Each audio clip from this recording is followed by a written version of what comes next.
여러분? 네, 오늘은 저번 시간에 했던 문학의 노하우를 이어서 가보려고 해요. 저번 시간에 알려줬던 이 문학의 특징이 뭐였죠? 감수성의 문학, 공감의 문학, 감정선을 이해하는 문학이라고 했잖아요. 그러다 보니까 여러분 문학 작품들이 어려운 이유는 이과적인 두뇌를 가진 학생들이 특히 답이 보여야 되는데 정보를 대입하면 답이 나와야 되는데 그렇지 않은 감정이고 메시지고 하니까 힘든 거죠. 그래서 여러분들 어떻게 해야 된다고 했어요? 정보를 가지고 감정을 느끼는 방법으로 여러분들은 훈련을 해야 된다고 했죠. 그래서 오늘 중요한 노하우들이 나온다고 했죠. 여러분들 한번 가볼게요. 여러분들 집중하세요. 알겠죠? 네, 문학의 첫 번째 노하우입니다. 여러분들이 정말로 크기에 속아서 무시하는 녀석이 하나 있는데 그게 바로 이겁니다. 뭐냐면 문학 지문을 볼 때 가장 먼저 제목을 본다는 거예요.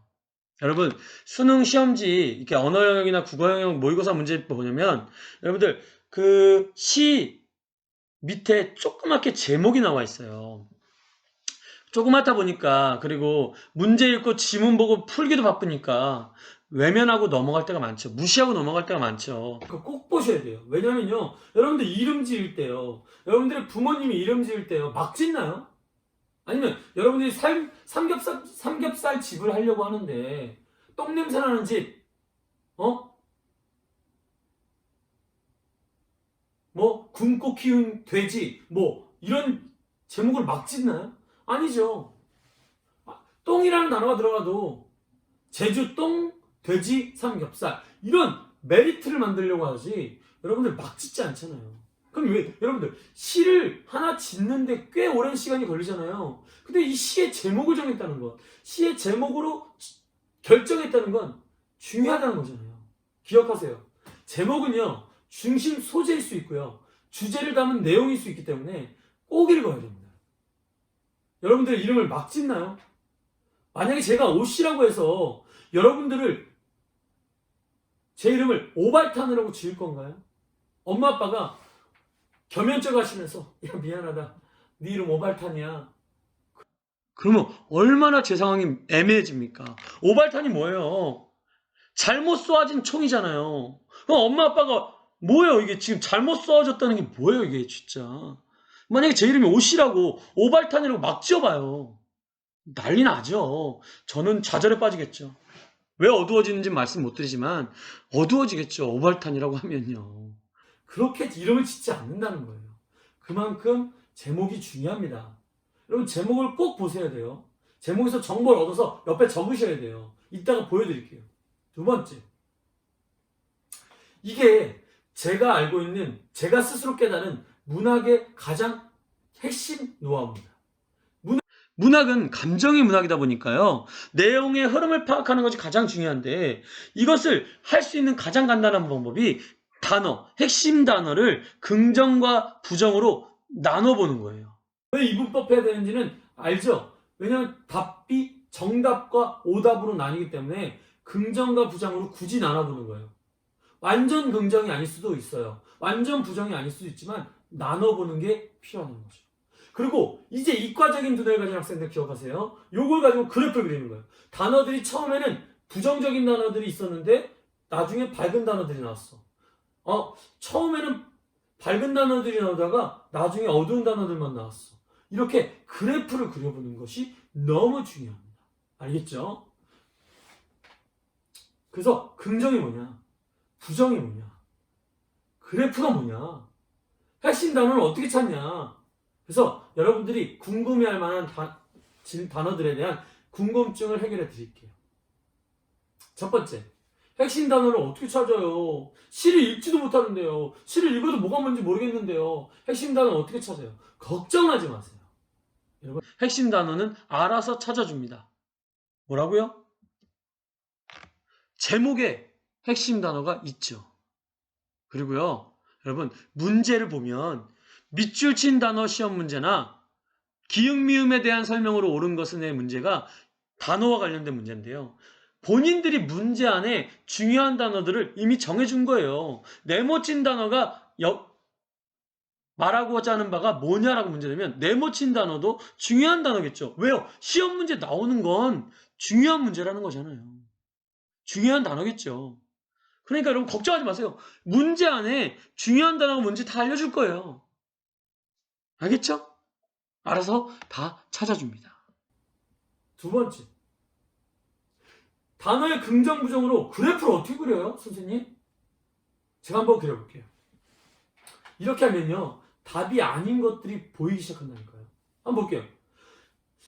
처음엔 어둡다가 점점 밝아진다 라고 느꼈어요. 그럼 단어가 어떻게 생겼어요? 처음엔 어두운 단어가 있는 것 같다가 점점 밝은 단어로 바뀌어져요. 점점 밝아도 더 밝아지는 단어들이 나오는다. 이렇게 그려지겠죠? 두 번째는요.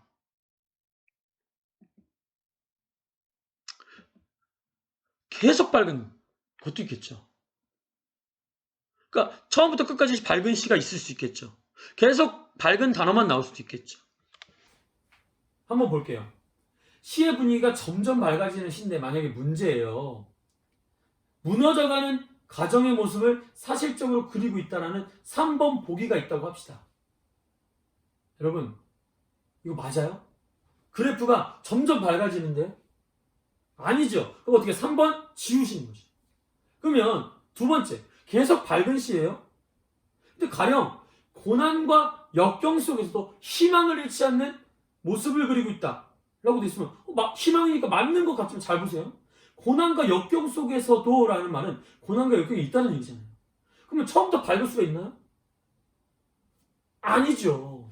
그러니까 오답인 거죠. 세 번째, 어두워지다가 밝아지는 시가 있을 수 있겠죠. 분명히 어두워지다가 밝아지는 시인데 이런 얘기가 있다. 만약에 5번에 어린아이의 동심을 바라보며 순수함을 찬양하는 시이다. 동심, 순수함, 어두운 게 하나도 없는데 처음부터 끝까지 밝은 건데 답이 될 수 없겠죠. 5번도 지우시는 거죠. 이러다면 답이 아닌 것들을 지우다 보면 답이 나올 때도 있을까 없을까? 있지요, 여러분. 놀랍죠? 이게 바로 문학의 노하우입니다. 여러분들, 이게 긍정부정과 그래프화가 여러분들이 아무리 문학을 싫어한다 할지라도 풀 수 있는 키가 될 거예요. 여러분, 그럼 정답을 한번 볼까요? 무너져가는 시대상, 무너져가는 가정의 모습을 그리고 있다. 뭐 어떻게 그려야 될까요? 이렇게 처음부터 어두운 내용이겠죠. 아니면 점점 낮아지든지. 그리고 고난과 역경 속에서도 희망을 잃지 않는다. 어떻게 해야 될까요? 어둡다가 밝아지겠죠. 그쵸? 그리고 어린아이의 동심을 바라보며 순수함을 찬양하는 시다. 처음부터 끝까지 밝겠죠. 이해가 되십니까? 여러분들 스스로 지문 옆에다가 조그맣게 그래프를 그려보면 오답이 지워진다니까요. 여러분들 깨달았길 바랍니다. 유레카 하시길 바랍니다. 세 번째, 문학 지문에 나온 작품들이 하나라도 아는 게 있다면요, 여러분 아는 것들을 최대한 하려는 거예요. 이 말이 뭐냐면요, 보통 지문에는 두세 개의 작품이 나옵니다. 가, 나, 다 있어요. 근데 만약에 한 작품밖에 모르고 두 개를 몰라요. 그래도 한 작품을 아는 걸로 문제를 풀 수 있다니까요. 어떻게 푸냐고요? 알려드릴게요. 공통점을 묻는 문제들이 있잖아요. 가, 다의 공통점으로 가장 적절한 것은? 그러면 여러분, 가, 다의 공통점이라는 말은 내가 아는 나 작품에 있어야 돼요, 없어야 돼요? 반드시 있어야 되잖아요. 그럼 만약에 보기 1을 나에 없는 거는 지우면 되잖아요. 다시 한번. 공통점을 묻는 거면 내가 아는 한 작품인 나에도 있어야 되죠. 근데 내가 아는 나는 그게 없어. 그럼 그거 지워야죠. 공통점이 아니죠. 다 있어야 되니까요. 이해가 되세요? 가다 중 나를 안다면 가다의 공통점 유형 문제는 반드시 나에도 있어야 될 공통적 요소이므로 나에 없으면 오답이 되는 거죠. 지울 수 있다니까요. 놀랍잖아요. 그쵸? 다음 단어의 의미를 묻는 문제는 단어의 긍정, 부정으로 바로 풀 수 있을 수 있어요. 뭐냐면 단어에 대한 힌트는 시험에 나오는, 수능에 나오는 문제는 작품들은 좋은 작품이다 보니까 응집성과 통일성이 있는 작품들이에요. 그러니까 그 단어에 대한 설명이 멀리 있을까요? 다음 연에 있거나 저 멀리 있을까요? 아니죠. 그 단어의 힌트는 근처, 그 연 안에 있을 확률이 높잖아요. 응집성과 통일성이 있으니까. 그러니까 지문을 다 읽지 않아도 바로바로 왔다 갔다 하면서 풀어보세요. 긍정부정만 느끼면 답이 나오는 경우가 다반사입니다. 놀랍지 않나요?